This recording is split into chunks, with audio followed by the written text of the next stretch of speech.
Bonjour. 20e siècle. André Gide. Un nouvel Orient à ma vie. On sait quelle importance a eu, dans la vie de Gide, son amour pour Madeleine Rondeau, qui devint sa femme. Apparaissant sous divers noms, Hélice, dans Le Voyage jurien, Marceline, dans Les Moralistes, Alissa, dans La Porte étroite, elle est l'Emmanuel des Cahiers d'André Walter et garde ce nom dans Si le grain ne meurt et Le Journal. Parmi les sentiments qui attachèrent André Gide à sa cousine, et que l'analyse éclaire différemment selon l'œuvre considérée, le dévouement et le désir de protéger un être faible et blessé ont certainement compté. La mère de Madeleine était une épouse assez frivole, qui donnait à jaser en ridiculisant son mari. Cette page fait revivre l'instant où l'adolescent, incapable d'interpréter la crise qui concerne la demeure, devine cependant chez Madeleine l'intolérable détresse née d'un drame familial.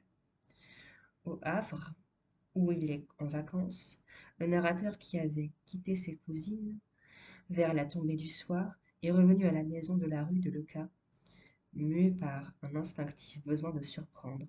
Ce soir-là, dit-il, mon goût du clandestin fut servi. Dès le seuil, je flairai l'insolite. Contrairement à la coutume, la porte cochère n'était pas fermée, de sorte que je n'eus pas à sonner.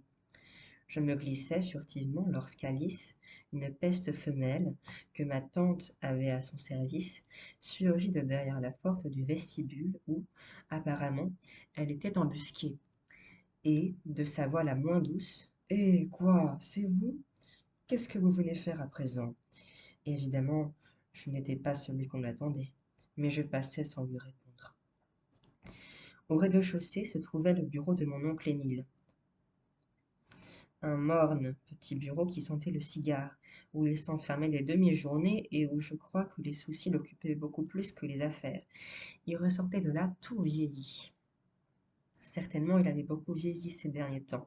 Je ne sais trop si j'aurais remarqué de cela de moi-même, mais après avoir entendu ma mère dire à ma tante Lucile, ce pauvre Émile a bien changé, aussitôt m'était apparu le plissement douloureux de son front, l'expression inquiète et parfois harassée de son regard. Mon oncle n'était pas à Rouen ce jour-là.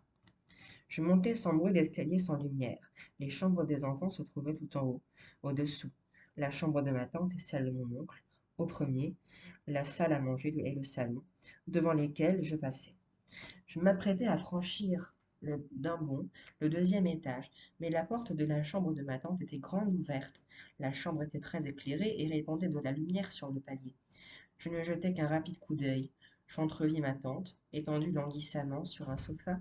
Auprès d'elle, Suzanne et Louise, penchées, l'éventaient et lui faisaient, je crois, respirer des sels.